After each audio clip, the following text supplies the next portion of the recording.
Assalamualaikum warahmatullahi wabarakatuh. Perkenalkan, nama saya Indah Febriana Ayu Azhari, NIM 2031411888 dari Prodi PKMI 4F.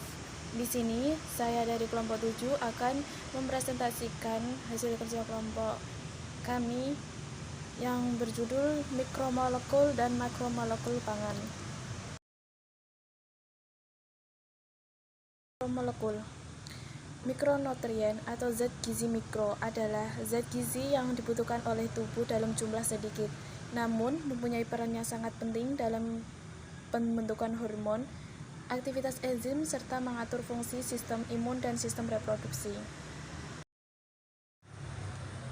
Asam amino. Semua asam amino mempunyai satu gugus asam karboksil atau main COOH dan gugus amino atau main NH2 pada posisi alfa dari rantai karbon yang asimetris sehingga dapat terjadi beberapa isomer. Asam amino dapat bertindak sebagai buffer yang berfungsi menahan perubahan pH. Sifat dari asam amino yang pertama, amfoter. Gugus fungsional pada asam amino yaitu karboksil dan amina. Keduanya memengaruhi sifat keasaman asam amino. Yang kedua, ion Zwitter atau ion dipolar. Pada asam amino ada gugus yang dapat melepaskan ion H+ dan ada gugus yang dapat menerima ion H+. Yang ketiga, optis aktif. Semua asam amino kecuali gelisin, senyawa tersebut dapat memutar bidang polarisasi cahaya. Selanjutnya, sumber asam amino. Yang pertama, sumber asam amino hewani, yaitu susu, telur, daging seperti daging sapi, daging ayam, makanan laut seperti ikan, udang, kerang, kepiting, cumi, hati ayam, produk susu yaitu keju dan yogurt. Yang B, sumber asam amino nabati, yaitu tahu, tempe, kacang-kacangan, pisang, brokoli, bayam, alpukat, jagung, gandum, beras merah. Selanjutnya, fungsi asam amino. Yang pertama, berfungsi untuk sintetis jaringan protein. Yang kedua, sebagai sumber energi metabolisme. Yang ketiga, memperbaiki jaringan yang rusak. Yang keempat, membentuk antibodi. Yang selanjutnya, menyeimbangkan kerja hormon dan enzim. Asam lemak. Asam lemak adalah asam karboksilat yang diperoleh dari hidrolisis ester terutama elisorel dan kolesterol. Klasifikasi asam lemak yaitu ada dua. Yang pertama, asam lemak jenuh. Asam lemak jenuh adalah asam lemak yang hanya memiliki satu ikatan tunggal pada molekulnya. Asam lemak jenuh memiliki titik cair yang lebih tinggi dibandingkan dengan asam yang tidak jenuh. Lemak jenuh bersumber dari daging sapi, kambing, atau domba. Yang kedua, asam lemak tidak jenuh adalah asam lemak yang memiliki satu ikatan tunggal dan satu ikatan rangkap pada molekulnya. Lemak tidak jenuh sangat dibutuhkan oleh tubuh. Lemak tak jenuh bersumber dari minyak ikan seperti salmon, kacang-kacangan, biji-bijian, minyak zaitun, dan alpukat. Mineral. Unsur mineral merupakan salah satu komponen yang diperkenan oleh makhluk hidup. Berdasarkan kegunaannya dalam aktivitas kehidupan, mineral atau logam dibagi menjadi dua golongan, yaitu yang pertama, golongan esensial, logam yang diperlukan dalam proses fisiologi makhluk hidup. Yang kedua, logam non-esensial adalah golongan logam yang tidak berguna dalam tubuh makhluk hidup. Berdasarkan banyaknya mineral dibagi menjadi dua, yaitu yang pertama, mineral makro adalah mineral yang diperlukan atau terdapat dalam jumlah yang relatif basa seperti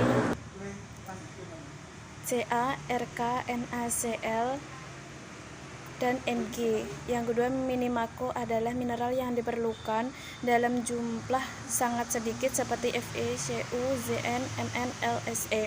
Fungsi mineral dalam tubuh yang pertama, membantu meregulasi keseimbangan cairan. Yang kedua, berperan dalam kontraksi otot. Yang ketiga, membantu pemeliharaan tulang. Yang keempat, menjaga kesehatan sistem imun. Yang kelima, sebagai sumber energi. Yang keenam, berperan dalam penyembuhan luka. Yang ketujuh, mengatur pertumbuhan dan perkembangan tubuh. Vitamin merupakan nutrien organik yang dibutuhkan dalam jumlah kecil untuk berbagai fungsi biokimiawi dan yang umumnya tidak disintesis oleh tubuh sehingga harus dipasok dari makanan. Vitamin B yang penting bagi nutrisi manusia. Yang pertama vitamin B6 atau pindokain, piridokimin. Yang kedua tiamin atau vitamin B1, riboflavin, vitamin 82, niacin atau asam nikotinamida, vitamin B3. Selanjutnya biotin, vitamin B12 atau kabalamin, asam pantotenat, vitamin B5, asam folat. Yang kedua adalah makromolekul. Makromolekul adalah sebuah molekul yang berukuran besar yang banyak dibutuhkan oleh tubuh. Karbohidrat. Karbohidrat adalah zat gizi yang disusun oleh atom karbon C, hidrogen H, dan oksigen O. Fungsi karbohidrat, zat gizi yang berperan dalam menghasilkan energi yang utama dalam tubuh. Selain berfungsi dalam menghasilkan energi, karbohidrat juga sebagai pemberi rasa manis pada makanan, mengatur metabolisme lemak, membantu pengeluaran fases, dan sebagai penghemat protein. Klasifikasi karbohidrat. Yang pertama, monosakarida. Monosakarida yang terkenal dengan nama gula dan merupakan molekul terkecil dari karbohidrat. Ada glukosa, fruktosa, galaktosa. Sifat-sifat monosakarida. Yang pertama, semua monosakarida zat padat putih, mudah larut dalam air. Yang kedua, larutannya bersifat optis aktif. Yang ketiga, larutan monosakarida yang baru dibuat mengalami perubahan sudut putaran disebut mutar rotasi. Yang keempat, umumnya di sakarida memperlihatkan mutar rotasi, tetapi di polisakarida tidak. Yang selanjutnya, semua monosakarida merupakan reduktor sehingga disebut gula prereduksi. Yang keenam, kebanyakan tidak berwarna, padat, kristal, atau manis. Yang kedua, oligosakarida. Kelompok ini termasuk gula yang mengandung 2-10 molekul sederhana, seperti disakarida dan trisakarida. Yang ketiga, polisakarida. Pada umumnya, polisakarida mempunyai molekul besar dan lebih kompleks daripada monosakarida dan oligosakarida. Polisakarida yang terdiri atas satu macam monosakarida saja disebut homopolisakarida, atau contohnya kanji, glikogen, dan selulosa. Sedangkan yang mengandung senyawa lain disebut heteropolisakarida, contohnya heparin. Sifat-sifat polisakarida. Yang pertama, berupa senyawa berwarna putih. Yang kedua, tidak berbentuk kristal. Yang ketiga, tidak mempunyai sifat manis. Contoh dari polisakarida yaitu amilum dan glikogen. Peran karbohidrat. Yang pertama, menyediakan makanan untuk seluruh kehidupan di bumi. Yang kedua, sebagai cadangan energi. Yang ketiga, sebagai materi pembangunan. Yang keempat, sebagai bahan bakar dan nutrisi. Selanjutnya, protein. Protein adalah suatu zat yang dalam susunan kimiawinya terdiri dari unsur oksigen, karbohidrogen, dan nitrogen, serta kadang-kadang mengandung sulfur dan fosfor yang membentuk unit-unit asam amino. Klasifikasi protein berdasarkan yang pertama susunan kimiawinya, yaitu protein sederhana, protein bersenyawa. Yang ketiga, turunan atau derivat protein. Berdasarkan bentuknya ada 3, yaitu bentuk serabut atau fibrous. Yang kedua, bentuk globular atau bola. Yang ketiga, bentuk konjungsi. Sifat-sifat dari protein. Yang pertama, ionisasi. Protein yang larut dalam air akan membentuk ion yang mempunyai muatan positif dan negatif. Yang kedua, denaturasi, merupakan perubahan konformasi alamiah menjadi satu konformasi yang tidak menentu. Yang ketiga, hidrasi protein.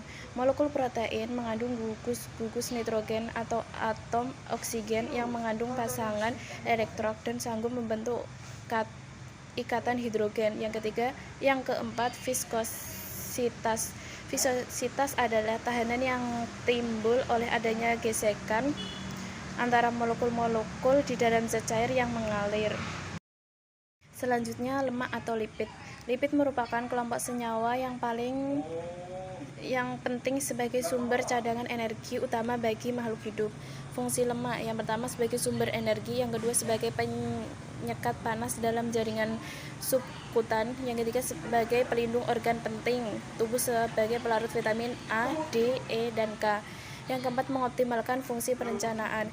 Klasifikasi lemak yang pertama lemak sederhana, yang kedua lemak campuran, yang ketiga lemak turunan atau derivated lipid. Sekian presentasi dari saya, kurang lebihnya saya mohon maaf dan semoga apa yang saya sampaikan dapat bermanfaat. Wabillahi taufiq wal hidayah. Wassalamualaikum warahmatullahi wabarakatuh.